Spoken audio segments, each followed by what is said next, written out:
بسم الله الرحمن الرحيم. السلام عليكم ورحمة الله وبركاته. ازيكم حبايب قلبي؟ عاملين ايه؟ النهارده بقى هنعمل ايه؟ اسرع غدوة، اسرع اكلة، اسرع طريقة. حبة رز على شعرية وحتتين لحمة كده في حبة دمعة شوية حلوين كده، واحلى اكلة واحلى.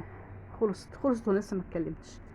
هنسلق اللحمة، وبعد ما نسلقها هنحمرها، وبعد كده نعمل عصير طماطم، نص كيلو عصير طماطم نعصرها ونصفيها يعني. وبعد كده نحط تومة، راس تومة متوسطة كده على النار، وبعدين نحمرها ونحط فيها ايه عصير الطماطم تتسبك. وبعد ما تتسبك نحط عليها شوية شوربة. بعد كده نجيب البصل اللي في الشوربة دي ما نرميهاش، نفرمها كده ونحطها في التسبيكة بتاع الدمعة. وبعد كده نحط اللحمة اللي متحمرة اللي حمرناها، وبعد كده نطبخ حبة رز على شعرية وحبة شوربة بالليمونه كده، جميله جدا للمغتربين، حبايب الشباب المغتربين، للمستعجلين، للناس الصحيه اللي بتاكل الاكل ني، اللي هو ايه، ايوه ني في ني كده يعني.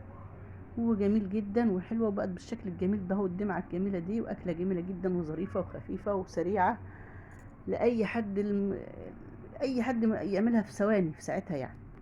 بس كده خلصت الاكل. حط